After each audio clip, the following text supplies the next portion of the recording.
تو اس سے یہ ظاہر ہوتا ہے کہ وہ لا امپلیمنٹ کرنے کے لیے گورنمنٹ جو ہے وہ سیریس نہیں ہے. اور پنجاب کے اندر انفارچونیٹلی جو اس وقت سچویشن ہے، جس طرح میں نے آپ کو یہ بتایا کہ لاکھ سے زیادہ ٹیچرز کی جو اسامیاں ہیں وہ خالی پڑی ہیں. اس لا کے اوپر عمل درآمد نہ ہونے کی ایک بڑی وجہ جو ہے، یا اس لا کو نوٹیفائی نہ ہونے کی ایک بڑی وجہ جو ہے، وہ یہ سمجھ میں آتی ہے کہ یہاں کی جو بیوروکریسی ہے وہ بہت بڑا ہرڈل بنی ہوئی ہے. اور یہاں پر ایجوکیشن کے اندر بھی ایک مسئلہ ہے جو یہ سمجھتا ہے کہ اگر یہ لا پورے طریقے سے امپلیمنٹ ہوا تو شاید جو پرائیویٹ سکولز ہیں، جو بڑی چینیں ہیں، ان کے لیے مشکل ہو جائے گی، کیونکہ اس لا کے اندر ایک بہت ہی امپورٹنٹ کلاز ہے، وہ یہ ہے کہ 10% بچے جو ہیں وہ بڑے پرائیویٹ سکول چینز کے اندر یا چھوٹے پرائیویٹ سکول چینز کے اندر فری پڑھائے جائیں گے، اور یہ ان کی رسپانسبلٹی ہوگی کہ ان کو جو ہے غریب بچوں کو مفت تعلیم دیں. اب اس طرح کی سچویشن میں جو ہمیں چیز سمجھ میں آتی ہے، ہم پچھلے 4-5 سال سے مسلسل جو ہے وہ اس کے اوپر جدوجہد کر رہے ہیں، پارلیمنٹیرین سے بات کرتے ہیں، سول سوسائٹی کو انگیج کرتے ہیں، پرائیویٹ سکولز ایسوسی ایشن کو انگیج کرتے ہیں، لیکن ہمیں یہی سمجھ آتی ہے کہ یہ لا جو ہے وہ نوٹیفائی ہونے کو نہیں آ رہا. اس میں بہت بڑا ہاتھ ایجوکیشن سے ریلیٹڈ مافیا کا ہے. رائٹ جا صاحب، اب آپ نے جا صاحب let me interrupt please, I apologise for interrupting. لیکن پتہ آپ نے بیوروکریسی کا ذکر کیا، آپ نے ایجوکیشن مافیا کا ذکر کیا، آپ نے اساتذہ کی خالی نشستوں کا ذکر کیا. تو کچھ مجھے کہتے ہیں نا وہ تاریخ کچھ یاد آ رہی ہے. مجھے یاد آتا ہے سر آصف علی زرداری صاحب کی بہن عذرا پیچوہو صاحب، ان کے شوہر تھے فضل اللہ پیچوہو صاحب، جو کہ سیکرٹری تھے ایجوکیشن کے سندھ میں. اور اس وقت انہوں نے جب اس پوزیشن پہ بیٹھے تھے تو انہوں نے ایک سٹیٹمنٹ دیا تھا، ایک پوری ایونٹ تھا، تقریر کی تھی انہوں نے، بتایا تھا کہ سندھ میں، صرف سندھ میں 40,000 سے اوپر گوسٹ ٹیچرز، اسے ہم گوسٹ ٹو ماسٹر کہتے ہیں سندھی میں، یعنی کہ ایسے اساتذہ جو تنخواہیں لیتے تھے نوکری پہ نہیں جاتے تھے. اور پھر جب ریسرچ کی گئی اس کے اوپر ضیاء صاحب، تو معلوم پڑا کہ 40,000 میں سے 80% کا تعلق سندھی الیکٹرانک میڈیا اور پرنٹ میڈیا سے تھا.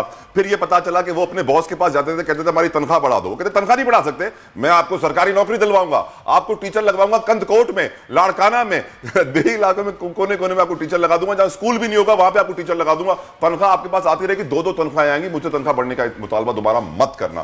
تو آپ جانتے ہیں کہ تعلیم ترجیحات میں ہی نہیں ہے. جب تعلیم ہی نہیں ہے تو پھر اساتذہ کہاں سے ترجیحات میں ہوں گے، کہاں سے سلیبس ترجیحات میں ہوگا، کہاں سے اسکول فیس ترجیحات میں ہوگی.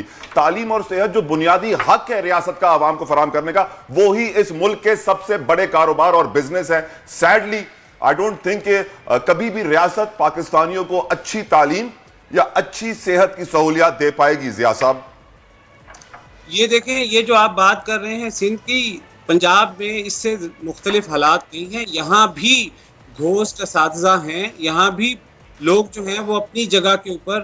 ابھی میں کل سے آج لاہور میں ہوں، تو مجھے یہاں پر ہمارے سول سوسائٹی کے ایکٹرز نے اور پارلیمنٹیرینز نے یہ بتایا کہ ایسے ایسے اسکول موجود ہیں جہاں پر جو اساتذہ اپوائنٹ کیے گئے وہ خود نہیں جاتے، بلکہ انہوں نے اپنی جگہ کے اوپر جو ہے وہ ینگ لوگ رکھے ہوئے ہیں، کم تنخواہ پہ 10 سے 12-15 ہزار روپے ان کو دیتے ہیں، اور خود کی تنخواہ جو ہے وہ 80,000 سے1,00,000 روپے کے قریب ہوتی ہے، اور خود کہیں اور کام کرتے ہیں. تو یہ سچویشن سب جگہوں کے اوپر ہے، آپ پاکستان کے کسی کونے میں بھی چلے جائیں، یہ پریکٹس جاری ہے. اور اس کے اوپر جو ہے وہ کوئی اس طریقے سے اقدامات نہیں اٹھائے جا رہے کہ ان کو روکا جائے. تو کوالٹی جو ہے وہ بری طریقے سے سفر کر رہی ہے. ہمیں ایجوکیشن کے محکمے کی طرف خاص طور پہ توجہ دینے کی ضرورت ہے. یہ ہمارے فیوچر کو بہت بڑا چیلنج جو ہے وہ درپیش ہے. یہ میرا خیال ہے ریاست کو اور حکومتوں کو، پاکستان کے اندر تمام صوبائی حکومتوں کو بشمول فیڈرل گورنمنٹ کو اس کے اوپر جو ہے وہ خاص طریقے سے اپنی اسٹریٹجی بنانی ہوگی. جی محمد ضیاء الرحمان صاحب، چیف ایگزیکٹو آواز CDS پاکستان، آپ کا بہت بہت شکریہ، آپ نے وقت ہمیں دیا. لیکن میں پھر یہ سوچتا ہوں کہ جس ملک میں سیاستدان کہتے ہیں کہ ڈگری ہوتی ہے اصلی ہو یا نقلی، اس ملک میں معلوم پڑ جاتا ہے کہ تعلیم عوام کو نہیں ملنے والی ہے. بتا دیا جاتا ہے read between the lines indirect way میں کہ بھائی پیسے دے کے نقلی ڈگری لے لو، اصلی ڈگری کی کیا ضرورت. سبسکرائب کریں اور بیل دبائیں تاکہ کوئی خبر رہ نہ جائے.